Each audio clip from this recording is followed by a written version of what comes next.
ਸ੍ਰੀ ਅਕਾਲ। Daily post Punjabi ਦੇਖ ਰਹੇ ਹੋ ਤੁਸੀਂ ਤੇ ਮੈਂ ਹਾਂ ਕੁਵਰਜੋਤ ਸਿੰਘ। ਲੁਧਿਆਣੇ ਦੇ ਵਿੱਚ ਬੰਬ ਬਲਾਸਟ ਹੁੰਦਾ ਹੈ, ਸੈਸ਼ਨ ਕੋਰਟ 'ਚ ਬੰਬ ਬਲਾਸਟ ਕੀਤਾ ਜਾਂਦਾ ਹੈ ਅਤੇ ਸਭ ਤੋਂ ਵੱਡੀ ਗੱਲ ਲੁਧਿਆਣੇ ਦੀ ਕੋਰਟ ਨੂੰ ਜੋ ਨਿਸ਼ਾਨਾ ਬਣਾਇਆ ਜਾਂਦਾ। ਪੰਜਾਬ ਦੀ ਸਭ ਤੋਂ ਵੱਡੀ ਕੋਰਟ ਲੁਧਿਆਣਾ ਕੋਰਟ, ਜਿੱਥੇ ਪੰਜਾਬ ਦੇ ਸਭ ਤੋਂ ਵੱਧ ਕੇਸਿਸ ਆਉਂਦੇ ਹਨ। ਸਿਰਫ ਲੁਧਿਆਣੇ ਦੇ ਨਹੀਂ, ਆਸ-ਪਾਸ ਕਾਫੀ ਸ਼ਹਿਰਾਂ ਦੇ ਕੇਸਿਸ ਉੱਥੇ ਹੀ ਆਉਂਦੇ ਆ ਤੇ ਸਵੇਰ ਦੇ ਟਾਈਮ ਉੱਥੇ ਬੰਬ ਬਲਾਸਟ ਕੀਤਾ ਜਾਂਦਾ ਹੈ ਅਤੇ ਉਸ ਤੋਂ ਬਾਅਦ ਜਦ ਪਤਾ ਲੱਗਦਾ ਇੱਕ ਵਿਅਕਤੀ ਦੀ ਮੌਤ ਹੋਈ ਹੈ, ਜਿਹੜੇ ਵਿਅਕਤੀ ਦੀ ਮੌਤ ਹੁੰਦੀ ਹੈ ਉਹ ਇੱਥੇ ਬੰਬ ਫਿੱਟ ਕਰਨ ਆਉਂਦਾ, ਕਿਹਾ ਜਾ ਰਿਹਾ ਉਹ ਵੀ ਬੰਬ ਫਿੱਟ ਕਰਨ ਆਉਂਦਾ ਅਤੇ ਫਿੱਟ ਕਰਦਿਆਂ ਹੀ ਬਲਾਸਟ ਹੋ ਜਾਂਦਾ ਹੈ। ਉਸ ਤੋਂ ਬਾਅਦ ਉਹਦੇ ਬਾਂਹ ਤੇ ਖੰਡਾ ਮਿਲਦਾ ਹੈ। ਜਦੋਂ ਉਸ ਦਾ ਪੋਸਟਮਾਰਟਮ ਕੀਤਾ ਜਾਂਦਾ ਤਾਂ ਖੰਡਾ ਮਿਲਦਾ, ਤਾਂ ਉਸ ਤੋਂ ਹੀ ਉਸ ਦੀ ਸ਼ਨਾਖਤ ਹੁੰਦੀ ਹੈ। ਸ਼ਨਾਖਤ ਤੋਂ ਬਾਅਦ ਪਤਾ ਲੱਗਦਾ ਵੀ ਇਹ ਵਿਅਕਤੀ ਗਗਨਦੀਪ ਜੋ ਕਿ ਖੰਨੇ ਦਾ ਵਸਨੀਕ ਹੈ ਅਤੇ ਇੱਕ ਪੁਲਿਸ ਕਰਮੀ ਸੀਗਾ ਅਤੇ ਹੁਣ ਉਸ ਦੇ ਘਰ ਦੇ ਬਾਹਰ ਅਸੀਂ ਮੌਜੂਦ ਹਾਂ। ਤਸਵੀਰਾਂ ਤੁਸੀਂ ਦੇਖ ਸਕਦੇ ਹੋ, ਖੰਨੇ ਦੇ ਵਿੱਚ ਅਸੀਂ ਮੌਜੂਦ ਹਾਂ। ਹੁਣ ਗੱਲ ਇਹ ਆਉਂਦੀ ਹੈ, ਕਨੈਕਸ਼ਨਸ ਬਹੁਤ ਜ਼ਿਆਦਾ ਜੋੜੇ ਜਾ ਰਹੇ ਆ। ਹੁਣ ਕਨੈਕਸ਼ਨਸ ਕੀ ਨੇ ਤਾਂ ਸਾਨੂੰ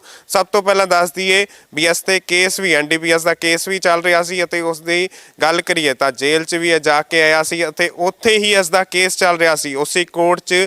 ਉਸੇ ਗੱਲ ਕਰੀਏ ਫਲੋਰ ਤੇ 2 ਨੰਬਰ ਫਲੋਰ ਤੇ ਜੋ ਧਮਾਕਾ ਹੁੰਦਾ ਉੱਥੇ ਹੀ ਇਸ ਦਾ ਕੇਸ ਚੱਲ ਰਿਹਾ ਹੁੰਦਾ ਅਤੇ ਸਵੇਰ ਦੀਆਂ ਤੁਹਾਨੂੰ ਤਸਵੀਰਾਂ ਲਗਾਤਾਰ ਹੀ ਦਿਖਾ ਰਹੇ ਹਾਂ। ਅਤੇ ਹੁਣ ਜੋ ਕਿ ਤੁਹਾਨੂੰ ਦੱਸ ਦਈਏ ਵੀ ਕਨੈਕਸ਼ਨ ਵੀ ਹਰਵਿੰਦਰ ਸਿੰਘ ਰਿੰਦਾ ਨਾਲ ਜੋੜੇ ਜਾ ਰਹੇ ਹਨ, ਜੋ ਕਿ ਇਸ ਸਮੇਂ ਪਾਕਿਸਤਾਨ 'ਚ ਮੌਜੂਦ ਹੈ। ਉਸ ਨਾਲ ਵੀ ਕਾਲ ਹੋਈ ਹੈ ਕਿਉਂਕਿ ਜੇ ਬੰਬ ਬਲਾਸਟ ਕਰਨ ਤੋਂ ਪਹਿਲਾਂ ਇਸਨੇ ਇੰਟਰਨੈਸ਼ਨਲ ਕਾਲ ਕੀਤੀ ਸੀ। ਡੋਂਗਲ ਵੀ ਉੱਥੇ ਬਰਾਮਦ ਹੋਈ ਹੈ, ਡੋਂਗਲ ਜੋ ਉੱਥੇ ਨੈਟ ਦੇ ਥਰੂ ਕਾਲਿੰਗ ਕੀਤੀ ਜਾਂਦੀ ਹੈ ਅਤੇ ਲਿੰਕਸ ਜੋ ਨੇ ਲਗਾਤਾਰ ਹੀ ਹੁਣ ਸਾਹਮਣੇ ਆ ਰਹੇ ਨੇ, ਵੱਡੇ ਲਿੰਕਸ ਸਾਹਮਣੇ ਆਉਂਦੇ ਨੇ ਅਤੇ ਇਹ ਵੀ ਗੱਲ ਕਿਹਾ ਜਾ ਰਿਹਾ ਵੀ ਸੰਗਠਨ ਬੱਬਰ ਖਾਲਸਾ ਇੰਟਰਨੈਸ਼ਨਲ ਨਾਲ ਵੀ ਲਿੰਕ ਜੋੜਿਆ ਜਾ ਰਿਹਾ। ਹੁਣ ਗੱਲ ਇਹ ਆਉਂਦੀ ਹੈ, ਇਲੈਕਸ਼ਨਾਂ ਤੋਂ ਪਹਿਲਾਂ ਇਹ ਸਭ ਕੁਝ ਕਿਉਂ ਹੋਣ ਲੱਗ ਜਾਂਦਾ। ਇਲੈਕਸ਼ਨਾਂ ਤੋਂ ਪਹਿਲਾਂ ਬੇਦਬੀ ਹੁੰਦੀ ਹੈ, ਜੋ ਹਰਿਮੰਦਰ ਸਾਹਿਬ ਬੇਦਬੀ ਹੁੰਦੀ ਹੈ, ਉਸ ਤੋਂ ਬਾਅਦ ਇਹ ਬੰਬ ਬਲਾਸਟ ਹੁੰਦਾ ਹੈ। ਹਿੰਦੂ ਧਰਮ ਦੀ ਵੀ ਗੱਲ ਕਰੀਏ ਤਾਂ ਜੋ ਧਾਰਮਿਕ ਗ੍ਰੰਥ ਹੈ ਉਹਨਾਂ ਦੀ ਵੀ ਬੇਦਬੀ ਕੀਤੀ ਜਾਂਦੀ ਹੈ। ਉਹ ਬੇਦਬੀ ਤੋਂ ਬਾਅਦ ਇੱਕੋ ਦਮ ਹੀ ਲੁਧਿਆਣਾ ਸੈਸ਼ਨ ਕੋਰਟ 'ਚ ਬੰਬ ਵਿਸਫੋਟ ਕੀਤਾ ਜਾਂਦਾ। ਉਸ ਤੋਂ ਬਾਅਦ ਅਸੀਂ ਕਾਫੀ ਵਕੀਲਾਂ ਨਾਲ ਗੱਲਬਾਤ ਵੀ ਕੀਤੀ ਸੀ।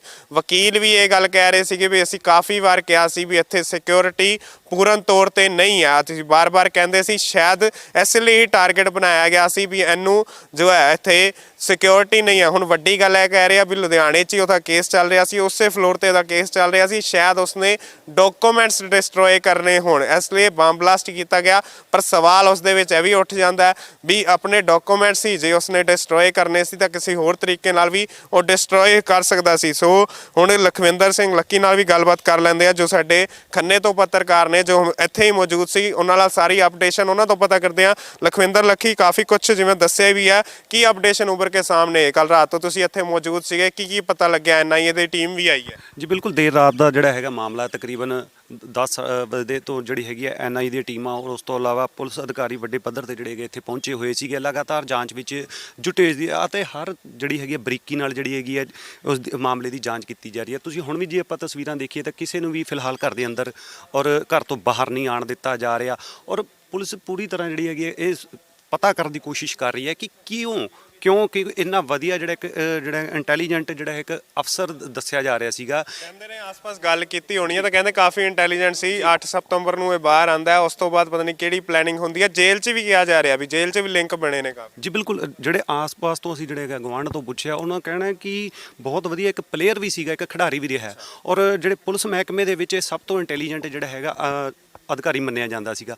ਇਹ ਹੁਣ ਕਿਤੇ ਨਾ ਕਿਤੇ ਪੁਲਿਸ ਜਿਹੜੀ ਇਹ ਖੰਗਾਲ ਰਹੀ ਹੈ ਕਿ ਇਹ ਜੇਲ੍ਹ ਦੇ ਵਿੱਚ ਕਿਸੇ ਦੇ ਸੰਪਰਕ 'ਚ ਆਇਆ ਜਾਂ ਜੇਲ੍ਹ ਤੋਂ ਬਾਹਰ ਆਉਣ ਦੇ ਵਿੱਚ ਕਿਹਦੇ ਸੰਪਰਕ 'ਚ ਆਇਆ ਜੋ ਐਡੀ ਵੱਡੀ ਇਹਨੇ ਜਿਹੜੀ ਇਹ ਘਟਨਾ ਨੂੰ ਅੰਜਾਮ ਦਿੱਤਾ। ਕਹਿੰਦੇ ਨੇ ਜਿਹੜਾ ਟੈਟੂ ਬਣਵਾਇਆ ਸੀਗਾ ਉਹ ਲੜਕੇ ਘਰੋਂ ਬਣਵਾਇਆ ਸੀ, ਉਸ ਤੋਂ ਬਾਅਦ ਹੀ ਇਸ ਦੀ ਪਛਾਣ ਹੋਈ, ਟੈਟੂ ਤੋਂ ਬਾਅਦ ਹੀ ਪਛਾਣ ਹੋਈ। ਜੀ ਬਿਲਕੁਲ, ਘਰਦਿਆਂ ਨਾਲ ਜਿਹੜੇ ਹੈਗੇ ਉਹਦੇ ਭਰਾ ਨੇ, ਜਿਹੜੇ ਛੋਟਾ ਭਰਾ ਹੈ, ਉਹਨਾਂ ਨੇ ਜਿਹੜੀ ਹੈਗੇ ਟੈਟੂ ਤੋਂ ਹੀ ਪਛਾਣ ਕੀਤੀ ਹੈ ਕਿ ਇਹ ਮ੍ਰਿਤਕ ਜਿਹੜਾ ਹੈਗਾ ਗਗਨਦੀਪ ਮੇਰਾ ਭਰਾ ਹੈ।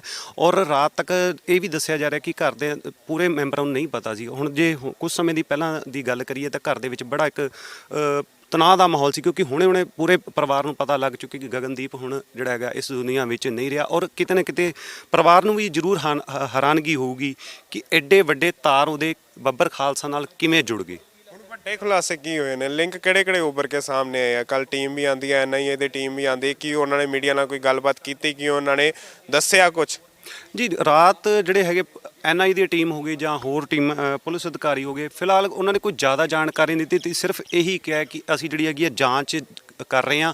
ਹੋ ਸਕਦਾ ਕਿ ਕੁਝ ਸਮੇਂ ਬਾਅਦ ਜਿਹੜੀ ਹੈਗੀ ਹੈ ਪੁਲਿਸ ਅਧਿਕਾਰੀ ਜਾਂ ਐਨਆਈ ਦੀ ਟੀਮ ਇੱਥੇ ਦੁਬਾਰਾ ਤੋਂ ਜਿਹੜੀ ਵਿਜ਼ਿਟ ਕਰਨ ਉਸ ਤੋਂ ਬਾਅਦ ਹੀ ਜਿਹੜਾ ਹੈਗਾ ਸਾਹਮਣੇ ਆਊਗਾ ਕਿਸ ਤਰ੍ਹਾਂ ਦੇ ਜਿਹੜੇ ਹੈਗੇ ਆ ਲਿੰਕ ਸਾਹਮਣੇ ਆ ਰਹੇ ਨੇ ਉਸ ਦੇ। ਕਹਿੰਦੇ ਨੇ ਵੀ ਜਿਵੇਂ ਬੰਦੂਕਾਂ ਨਾਲ ਫੋਟੋਆਂ ਖਿਚਾਉਣ ਦਾ ਬਹੁਤ ਸ਼ੌਂਕ ਸੀ, ਪੈਸੇ ਕਮਾਉਣ ਦਾ ਬਹੁਤ ਸ਼ੌਂਕ ਸੀ, ਪੈਸੇ ਕਮਾਉਣ ਦਾ ਸ਼ੌਂਕ ਹੀ ਇਸ ਤੋਂ ਇਹ ਕਰਾ ਬੈਠਾ। ਜੀ ਬਿਲਕੁਲ, ਪਰ ਜੇ ਗੱਲ ਕਰੀਏ ਇੱਕ ਕਿਤੇ ਨਾ ਕਿਤੇ ਹੈਰਾਨਗੀ ਇਹ ਵੀ ਹੋ ਰਹੀ ਹੈ ਵੀ ਇੰਨਾ ਵਧੀਆ ਖਿਡਾਰੀ ਔਰ ਆਸ-ਪਾਸ ਦੇ ਜਿਹੜੇ ਕੁਝ ਮਹੱਲੇ ਵਾਲਿਆਂ ਨਾਲ ਵੀ ਗੱਲ ਕੀਤੀ ਹੈ ਕਿ ਅਸੀਂ ਕੁਝ ਬੰਦੇ ਜਾਣਦੇ ਕੁਝ ਨਹੀਂ ਵੀ ਜਾਣਦੇ, ਪਰ ਇਹੀ ਸਮਝ ਨਹੀਂ ਆ ਰਹੀ ਕਿ ਜਿਹੜੇ ਹਥਿਆਰਾਂ ਨਾਲ ਫੋਟੋਆਂ ਕਰਾਉਣ ਦਾ ਸ਼ੌਂਕ, ਪੈਸੇ ਕਮਾਉਣ ਦਾ ਸ਼ੌਂਕ ਕਿਉਂ ਆਇਆ। ਕਿਉਂਕਿ ਇੰਨੀ ਵਧੀਆ ਜੇ ਪੋਸਟ ਤੇ ਤਾਂ ਜ਼ਾਹਿਰ ਜੀ ਗੱਲ ਹੈ ਕਿ ਪੁਲਿਸ ਅਧਿਕਾਰੀ ਇੱਕ ਵਧੀਆ ਪੋਸਟ ਤੇ ਚੰਗੀ ਉਹਨੂੰ ਸੈਲਰੀ ਵੀ ਮਿਲਦੀ ਹੋਣੀ, ਪਰ ਇਹ ਕਿਤੇ ਨਾ ਕਿਤੇ ਹੈਰਾਨਗੀ ਵਾਲਾ ਮਾਮਲਾ ਵੀ ਹੈ। ਕਿਉਂਕਿ ਨਸ਼ਾ ਤਸਕਰੀ ਦੀ ਗੱਲ ਕਰੀਏ, ਚਲੋ ਬਰਾਮਦ ਹੋਈ ਸੀ ਇਸ ਕੋਲ, ਹੈਰੋਇਨ ਬਰਾਮਦ ਹੋਈ ਸੀ 2019 ਦਾ ਜਿਹੜਾ ਇਹ ਮਾਮਲਾ ਹੈ, ਪਰ ਇੱਥੇ ਇਹੀ ਸਮਝ ਨਹੀਂ ਆ ਰਹੀ ਕਿ ਹੈਰੋਇਨ ਤੋਂ ਬਾਅਦ ਇੱਕ ਵੱਡਾ ਪਲਾਨ ਉਹਨੇ ਕਿਵੇਂ ਕਰ ਲਿਆ, ਕਿ ਬੰਬ ਬਲਾਸਟ ਵਰਗੀ ਉਹਨੇ ਕਿਵੇਂ ਸੋਚ ਲਈ, ਕਿਵੇਂ ਉਹ ਬੰਬ ਬਲਾਸਟ ਕਰ ਸਕਦਾ। ਕਿਉਂਕਿ ਇਹ ਵੀ ਜਤਾਇਆ ਜਾ ਰਿਹਾ ਕਿ ਜਿਹੜਾ ਬੰਬ ਬਲਾਸਟ ਹੈ ਹੋ ਸਕਦਾ ਕਿ ਇਹ ਕਿਸੇ ਵੱਡੇ ਘਟਨਾ ਨੂੰ ਅੰਜਾਮ ਦੇਣ ਦੀ ਫਿਰਾਕ 'ਚ ਹੋਵੇ ਉਸ ਸਮੇਂ, ਲੇਕਿਨ ਇਹ ਵੀ ਖਦਸ਼ਾ ਹੈਗਾ ਕਿ ਇਹ ਜਦੋਂ ਬੰਬ ਪਲਾਨ ਕਰ ਰਹੇ ਸੀ ਤਾਂ ਉਸ ਟਾਈਮ ਹੀ ਜਿਹੜਾ ਹੈਗਾ ਧਮਾਕਾ ਹੋ ਗਿਆ ਔਰ ਐਡੀ ਵੱਡੀ ਜਿਹੜੀ ਹੈਗੀ ਘਟਨਾ ਸਾਹਮਣੇ ਆਈ। ਮੈਂ ਕੈਮਰਾਮੈਨ ਹਰਦੀਪ ਨੂੰ ਵੀ ਕਹਾਂਗਾ ਵੀ ਤਸਵੀਰਾਂ ਵੀ ਨਾਲੋਂ ਨਾਲ ਘਰ ਦੀਆਂ ਦਿਖਾਈਆਂ ਜਾਣ। ਕੱਲ ਤੋਂ ਹੀ ਇੱਥੇ ਪੁੱਛਗਿੱਛ ਹੋ ਰਹੀ ਹੈ। ਜੇ ਗੱਲ ਕਰੀਏ ਐਨਆਈਏ ਦੀ ਟੀਮ ਵੀ ਇੱਥੇ ਪਹੁੰਚਦੀ ਹੈ, ਜਿਵੇਂ ਕਿ ਤੁਹਾਨੂੰ ਦੱਸਿਆ ਵੀ 2019 ਦਾ ਕੇਸ ਸੀ ਅੰਡਰ ਸੈਕਸ਼ਨ 21, 29, 61 ਅਤੇ 85 ਐਨਡੀਪੀਐਸ ਐਕਟ ਦੇ ਤਹਿਤ ਇਹਨੂੰ 2 ਸਾਲ ਦੀ ਜੇਲ੍ਹ ਵੀ ਕੱਟ ਗਿਆ ਸੀ। ਜ਼ਮਾਨਤ ਤੇ ਬਾਹਰ ਆਂਦਾ, ਜ਼ਮਾਨਤ ਦੀ ਸਤੰਬਰ 'ਚ ਬਾਹਰ ਆਂਦਾ, ਉਸ ਤੋਂ ਬਾਅਦ ਪਲਾਨ ਵੱਡਾ ਕੀਤਾ ਜਾਂਦਾ, ਉਸ ਤੋਂ ਬਾਅਦ ਪਲਾਨ ਹੁੰਦਾ ਅਤੇ ਦਸੰਬਰ ਦੇ ਵਿੱਚ ਇਹ ਬੰਬ ਬਲਾਸਟ ਕਰ ਦਿੰਦਾ, ਬੰਬ ਬਲਾਸਟ ਉੱਥੇ ਜਾ ਕੇ ਕਰ ਦਿੰਦਾ ਵਿਅਕਤੀ। ਅਤੇ ਕਿਹਾ ਜਾ ਰਿਹਾ ਸੀ ਵੀ ਇਸ ਦਾ ਜੋ ਸੋਚ ਸੀਗੀ, ਇਸ ਦੀ ਸੋਚ ਸੀ ਵੀ ਵੱਡਾ ਕੋਈ ਧਮਾਕਾ ਕੀਤਾ ਜਾਵੇ। ਇੱਕ ਵਾਰੀ ਤੁਹਾਨੂੰ ਮੱਲੇ ਨਿਵਾਸੀਆਂ ਦੀ ਵੀ, ਜਦੋਂ ਅਸੀਂ ਮੱਲੇ ਨਿਵਾਸੀਆਂ ਨਾਲ ਵੀ ਗੱਲਬਾਤ ਕਰਨ ਦੀ ਕੋਸ਼ਿਸ਼ ਕੀਤੀ ਹੈ, ਜ਼ਰੂਰ ਉਹ ਸਾਹਮਣੇ ਨਹੀਂ ਆਏ, ਉਹ ਸਾਹਮਣੇ ਨਹੀਂ ਆ ਪਾਏ। ਤੇ ਕਿਉਂਕਿ ਗੱਲ ਹੈ ਵਾ ਕਈ ਵਾਰੀ ਡਰ ਵੀ ਹੁੰਦਾ, ਕਈ ਵਾਰੀ ਕੁਛ ਚੀਜ਼ ਵੀ ਹੁੰਦੀ ਆ, ਪਰ ਘਰ ਜੋ ਮੱਲੇ ਨਿਵਾਸੀਆਂ ਦਾ ਹੋਇਆ ਤੇ ਘਰ ਦੇ ਨਿਵਾਸੀਆਂ ਨੇ ਵੀ ਇਹੀ ਗੱਲ ਕਹਿਣੀ ਸੀ, ਪਰਿਵਾਰਕ ਮੈਂਬਰਾਂ ਨੇ ਵੀ ਇਹੀ ਗੱਲ ਕਹੀ ਹੈ ਵੀ ਬੰਬ ਧਮਾਕਾ ਇਹ ਵਿਅਕਤੀ ਕਰ ਨਹੀਂ ਸਕਦਾ ਸੀ। ਸਾਨੂੰ ਨਹੀਂ ਲੱਗਦਾ ਇਹ ਬੰਦਾ ਜੋ ਹੈ ਬੰਬ ਧਮਾਕਾ ਕਰ ਸਕਦਾ ਸੀ, ਕਿਉਂਕਿ ਕਾਫੀ ਇੰਟੈਲੀਜੈਂਟ ਵਿਅਕਤੀ ਹੈ। ਇੱਕ ਵਾਰੀ ਜ਼ਰੂਰ ਕਵਾਂਗਾ ਅੰਦਰ ਦੀਆਂ ਤਸਵੀਰਾਂ ਵੀ ਦਿਖਾਈਆਂ ਜਾਣ, ਕਿਉਂਕਿ ਰਾਤ ਨੂੰ ਇੱਥੇ ਟੀਮ ਵੀ ਪਹੁੰਚਦੀ ਹੈ। ਰਾਤ ਨੂੰ ਜਦੋਂ ਟੀਮ ਪਹੁੰਚਦੀ ਹੈ ਉਹਦੇ ਬਾਰੇ ਵੀ ਤੁਹਾਨੂੰ ਦੱਸਦੇ ਹਾਂ ਵੀ ਕੀ ਅੰਦਰ ਪੁੱਛਗਿੱਛ ਵੀ ਕੀਤੀ ਜਾਂਦੀ, ਕੁਝ ਪਤਾ ਲੱਗਦਾ ਕੀ ਅੰਦਰ ਪੁੱਛਗਿੱਛ ਹੋਈ ਸੀ, ਕਿਸ ਮਾਮਲੇ ਤੇ, ਕਿਸ ਗੱਲਬਾਤ ਤੇ, ਅੰਦਰ ਗੱਲਬਾਤ ਕਿਸ।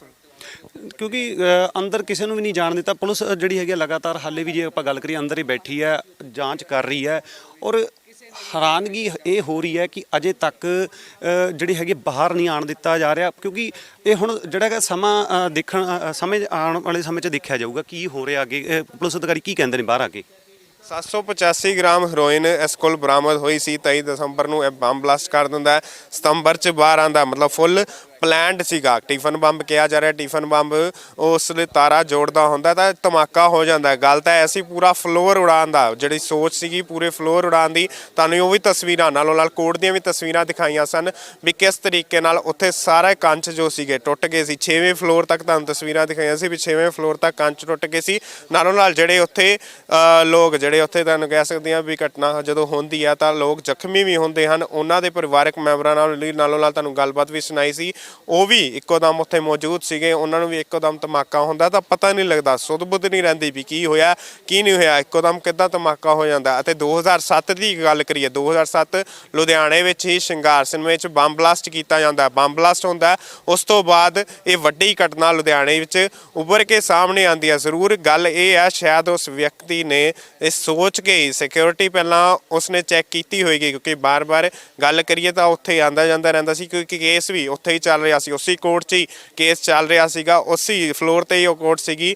ਤੇ ਸਭ ਤੋਂ ਵੱਡੀ ਗੱਲ ਹੈ ਡਿਸਟ੍ਰਿਕਟ ਮੈਜਿਸਟ੍ਰੇਟ ਦੀ ਕੋਰਟ ਉੱਥੇ ਮੌਜੂਦ ਹੁੰਦੀ ਹੈ ਤੇ ਸਿਕਿਉਰਿਟੀ ਚੈੱਕਅਪ ਕੋਈ ਨਹੀਂ ਕੀਤੀ ਜਾਂਦੀ। ਉਸ ਤੋਂ ਬਾਅਦ ਜ਼ਰੂਰ ਪ੍ਰਸ਼ਾਸਨ ਤੇ ਵੀ ਅਸੀਂ ਜ਼ਰੂਰ ਸਵਾਲ ਉਠਾਵਾਂਗੇ ਵੀ ਪ੍ਰਸ਼ਾਸਨ ਉਸ ਤੋਂ ਬਾਅਦ ਲੁਧਿਆਣੇ ਪੂਰੇ ਹਰਕਤ 'ਚ ਆ ਗਿਆ। ਧਾਰਾ 144 ਲਗਾ ਦਿੱਤੀ ਗਈ, ਕਿਹਾ ਜਾ ਰਿਹਾ ਵੀ ਧਾਰਾ 144 ਲਗਾ ਦਿੱਤੀ ਗਈ ਆ। ਉਸ ਤੋਂ ਬਾਅਦ ਫਲੈਗ ਮਾਰਚ ਵੀ ਕੱਢੇ ਜਾ ਰਹੇ ਹਨ।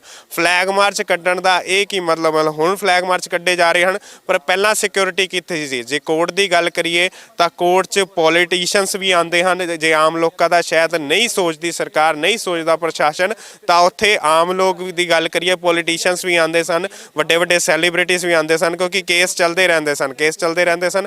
ਤਾਂ ਉੱਥੇ ਕਿੱਦਾਂ ਇੱਕ ਵਿਅਕਤੀ ਬੰਬ ਲੈ ਕੇ ਪਹੁੰਚ ਸਕਦਾ, ਕਿਉਂਕਿ ਮੈਟਲ ਡਿਟੈਕਟਰ ਨਹੀਂ ਚੱਲਦੇ ਸੀ, ਕੋਈ ਚੱਲਦਾ ਸੀ ਕੋਈ ਨਹੀਂ ਚੱਲਦਾ ਸੀ, ਤਾਂ ਉਸ ਦੀ ਚੈਕਿੰਗ ਕਿਉਂ ਨਹੀਂ ਕੀਤੀ ਗਈ। ਬਾਰ-ਬਾਰ ਉੱਥੇ ਵਕੀਲ ਵੀ ਕਹਿ ਰਹੇ ਸਨ, ਬੜੇ ਵਕੀਲ ਅੱਗੇ ਆਏ, ਵਕੀਲ ਬਾਰ-ਬਾਰ ਕਹਿੰਦੇ ਸਨ ਵੀ ਅਸੀਂ ਸਿਕਿਉਰਿਟੀ ਬਾਰੇ ਹਮੇਸ਼ਾ ਹਮੇਸ਼ਾ ਲੈਟਰਸ ਵੀ ਬਹੁਤ ਲਿਖੀਆਂ, ਆਪਣੇ ਜੋ ਬਾਰ ਕੌਂਸਲ 'ਚ ਵੀ ਅਸੀਂ ਹਮੇਸ਼ਾ ਮੁੱਦਾ ਚੱਕਿਆ, ਪਰ ਬਾਰ ਕੌਂਸਲ ਨੇ ਵੀ ਅੱਗੋਂ ਲੈਟਰਸ ਲਿਖੀਆਂ, ਅੱਗੋਂ ਸਰਕਾਰ ਨੂੰ ਵੀ ਲੈਟਰਸ ਲਿਖੀਆਂ, ਪਰ ਸਾਡੀ ਗੱਲਬਾਤ ਨਹੀਂ ਹੋ ਪਾਈ, ਸਾਡੀ ਸੁਣਵਾਈ ਬਿਲਕੁਲ ਨਹੀਂ ਹੋਈ। ਸਿਕਿਉਰਿਟੀ ਅਸੀਂ ਹਮੇਸ਼ਾ ਕਹਿੰਦੇ ਸੀ ਵੀ ਇੱਥੇ ਕੋਈ ਵੀ ਵਿਅਕਤੀ ਇੱਥੇ ਆ ਸਕਦਾ, ਕੁਝ ਵੀ ਹੋ ਸਕਦਾ, ਕੋਈ ਵੀ ਇਸ ਤਰੀਕੇ ਦੀ ਘਟਨਾ ਹੋ ਸਕਦੀ ਹੈ। ਤੇ ਹੁਣ ਜੇ ਘਟਨਾ ਵਾਪਰਦੀ ਹੈ ਤਾਂ ਚੈਕਿੰਗ ਪੂਰੀ ਹੋਣ ਲੱਗ ਗਈ। ਕੱਲ੍ਹ ਦੀਆਂ ਤਸਵੀਰਾਂ ਵੀ ਦਿਖਾਈਆਂ ਸੀ ਵੀ ਬੰਬ ਧਮਾਕੇ ਤੋਂ ਬਾਅਦ ਕਿੱਦਾਂ ਚੈਕਿੰਗ ਦੁਬਾਰਾ ਹੋਣ ਲੱਗ ਗਈ ਸੀ। ਸ਼ਾਇਦ ਉਸੇ ਪ੍ਰਕਾਰ ਦੀ ਚੈਕਿੰਗ ਪਹਿਲਾਂ ਹੋਈ ਹੁੰਦੀ ਤਾਂ ਇਸ ਤਰੀਕੇ ਦੀ ਕੋਈ ਵੀ ਘਟਨਾ ਨਹੀਂ ਵਾਪਰ ਸਕਦੀ ਸੀ, ਪਰ ਜਿੰਨੇ ਕੋਈ ਇਹੋ ਜਿਹਾ ਦਿਮਾਗ 'ਚ ਕਹਿ ਸਕਦੇ ਹਾਂ ਸੋਚ ਬਣਾ ਹੀ ਲਈ ਆ, ਕੋਈ ਨਾ ਕੋਈ ਤਰੀਕਾ ਜ਼ਰੂਰ ਲੱਭ ਲੈਂਦਾ। ਹੁਣ ਗਗਨਦੀਪ ਦੇ ਘਰ ਦੇ ਬਾਹਰ ਮੌਜੂਦ ਹਾਂ ਤਾਂ ਤੁਹਾਨੂੰ ਐਕਸਕਲੂਸਿਵ ਖਬਰ ਹੈ ਵੀ ਦੱਸ ਰਹੇ ਹਾਂ ਵੀ ਲਿੰਕ ਵੀ ਜੋ ਦੱਸੇ ਜਾ ਰਹੇ ਆ, ਜੋ ਮਹਾਰਾਸ਼ਟਰ ਵਿੱਚ ਰਿੱਧਾ ਜੋ ਕਹਿ ਸਕਦੇ ਗੈਂਗਸਟਰ ਸੀਗਾ,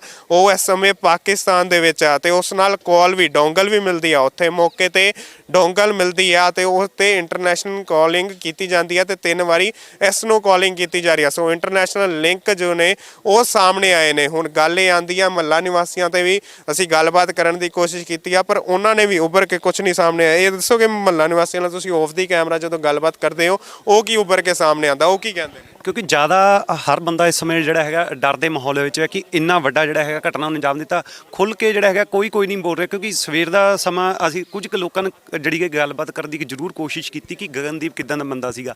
ਉਹ ਕਹਿੰਦੇ ਕਿ PCS ਦੀ ਦੱਸਿਆ ਜਾ ਰਿਹਾ ਕਿ ਤਿਆਰੀ ਕਰ ਰਿਹਾ ਸੀਗਾ, ਪਰ ਇਹ ਹੈਰਾਨਗੀ ਹੋ ਰਹੀ ਹੈ ਕਿ ਐਡਾ ਵੱਡਾ ਜਿਹੜਾ ਹੈਗਾ ਉਹ ਪਲਾਨ ਕਿਵੇਂ ਕਰ ਸਕਦੇ। ਇਹ ਮਹੱਲਾ ਵਾਸੀ ਔਰ ਜਿਹੜੇ ਆਲੇ ਦੁਆਲੇ ਦੇ ਹੋਰ ਲੋਕ ਨੇ ਜਾਂ ਉਹਨਾਂ ਦੇ ਰੂਟੀਨ 'ਚ ਮਿਲਣ ਵਾਲੇ, ਜਿਵੇਂ ਕਹਿ ਰਹੇ ਡੋਂਗਲ ਉੱਥੋਂ ਬਰਾਮਦ ਹੋਈ ਹੈ, ਕਿਹਨੂੰ ਕਾਲ ਲਗਾਈਆਂ ਗਈਆਂ, ਹਰਿੰਦਰ ਸਿੰਘ ਰਿੱਧਾ ਦਾ ਵੀ ਨਾਮ ਆ ਰਿਹਾ, ਬੱਬਰ ਖਾਲਸਾ ਦੇ ਵੀ ਗਰੁੱਪ ਦੀ ਗੱਲ ਕੀਤੀ ਜਾ ਰਹੀ ਹੈ, ਕੀ ਉਹਦੇ ਤੇ ਉੱਭਰ ਕੇ ਕੋਈ ਸਾਹਮਣੇ ਆਇਆ?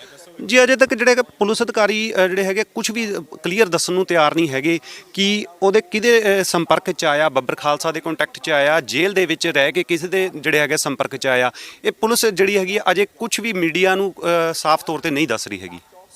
ਸਾਫ਼ ਤੌਰ ਤੇ ਹਜੇ ਨਹੀਂ ਦੱਸਿਆ ਜਾ ਰਿਹਾ, ਪਰ ਜਿਹੜੀਆਂ ਖਬਰਾਂ ਉੱਭਰ ਕੇ ਸਾਹਮਣੇ ਆ ਰਹੀਆਂ ਉਸ ਦੇ ਤਹਿਤ ਹੀ ਤੁਹਾਨੂੰ ਦੱਸ ਰਿਹਾ ਵੀ ਵੱਡਾ ਖੁਲਾਸਾ ਹੁਣ ਸਾਹਮਣੇ ਆਇਆ ਵੀ ਇਦਾਂ ਦੀਆਂ ਹਰਕਤਾਂ ਗੱਲ ਹੈ ਵਾ ਇਲੈਕਸ਼ਨਸ ਤੋਂ ਪਹਿਲਾਂ ਕਿਉਂ ਹੋਣ ਲੱਗ ਜਾਂਦੀਆਂ, ਕਿ ਪੰਜਾਬ ਦਾ ਮਾਹੌਲ ਖਰਾਬ ਕਰਨ ਦੀ ਕੋਸ਼ਿਸ਼ ਕੀਤੀ ਜਾ ਰਹੀ, ਕਿ ਕੋਈ ਇਸ ਪ੍ਰਕਾਰ ਦੀ ਕੋਸ਼ਿਸ਼ ਤਾਂ ਨਹੀਂ ਕੀਤੀ ਜਾ ਰਹੀ ਵੀ ਪੰਜਾਬ ਦਾ ਮਾਹੌਲ ਖਰਾਬ ਹੋ ਸਕੇ। ਇਸ ਨਾਲ ਫਾਇਦਾ ਕਿਸ ਨੂੰ ਹੋਏਗਾ? ਸਵਾਲ ਬਹੁਤ ਜ਼ਿਆਦਾ ਉੱਠਦੇ ਆ ਵੀ ਇਸ ਨਾਲ ਫਾਇਦਾ ਕਿਸ ਨੂੰ ਹੋ ਸਕਦਾ ਹੈ। ਕਿ ਗੱਲ ਇਹ ਵੀ ਹੈ, ਜੇ ਗੱਲ ਕਰੀਏ ਪੰਜਾਬ ਦੇ ਸਾਬਕਾ ਮੁੱਖ ਮੰਤਰੀ ਦੇ ਕੈਪਟਨ ਅਮਰਿੰਦਰ ਸਿੰਘ, ਹਮੇਸ਼ਾ ਉਹਨਾਂ ਨੇ ਇਹ ਗੱਲ ਕਹੀ ਸੀ ਪ੍ਰੈਸ ਦੇ ਸਾਹਮਣੇ, ਉਹਨਾਂ ਨੇ ਇਹ ਗੱਲ ਕਹੀ ਸੀ ਵੀ ਲਗਾਤਾਰ ਟਿਫਨ ਬੰਬ ਵੀ ਮਿਲ ਰਹੇ ਹਨ, ਡਰੋਨਸ ਵੀ ਮਿਲ ਰਹੇ ਹਨ, ਜਿਨ੍ਹਾਂ ਦਾ ਪਤਾ ਕਈਆਂ ਦਾ ਲੱਗ ਜਾਂਦਾ, ਕਈਆਂ ਦਾ ਨਹੀਂ ਪਤਾ ਲੱਗਦਾ। ਜਿਨ੍ਹਾਂ ਦਾ ਨਹੀਂ ਪਤਾ ਲੱਗਦਾ ਉਹ ਆਖਰ ਜਾਂਦੇ ਕਿੱਥੇ ਹਨ? ਸਰਹੱਦ ਪਾਰ ਤੋਂ ਇਹ ਸਭ ਕੁਝ ਬਰਾਮਦ ਹੋ ਰਿਹਾ, ਲਗਾਤਾਰ ਇਸ ਦੀ ਬਰਾਮਦਗੀ ਕੀਤੀ ਜਾ ਰਹੀ ਹੈ, ਲਗਾਤਾਰ ਬਰਾਮਦ ਹੋ ਰਹੇ ਹਨ। ਅਤੇ ਗੱਲ ਇਹ ਆਉਂਦੀ ਆ, ਉਹਨਾਂ ਨੇ ਇਹ ਗੱਲ ਕਹੀ ਆ ਵੀ ਜੇ ਜਿੱਥੇ ਜਾਂਦੇ ਹਨ ਕਿਹਦਾ ਕੀ ਉਸ ਦਾ ਪਤਾ ਲੱਗੂਗਾ, ਵੀ ਕਿੱਥੋਂ ਜਿਹੜੇ ਨਹੀਂ ਮਿਲਦੇ ਉਹਨਾਂ ਦਾ ਕੀ ਪਤਾ ਲੱਗੇਗਾ। ਅਤੇ ਤੁਹਾਨੂੰ ਨਾਲੋਂ ਨਾਲ ਅਪਡੇਟਸ ਵੀ ਲਗਾਤਾਰ ਦੱਸਦੇ ਰਵਾਂਗੇ। ਸੋ ਇਹ ਸੀਗੀ ਅੱਜ ਦੀ ਅਪਡੇਟਸ। ਹੋਰ ਅਪਡੇਟਸ ਜੁੜੇ ਰਹੋ ਡੇਲੀ ਪੋਸਟ ਦੇ ਨਾਲ। ਕੈਮਰਾ ਪਰਸਨ ਹਰਦੀਪ ਦੇ ਨਾਲ ਕੁਵਰਜੋਤ ਸਿੰਘ ਦੀ।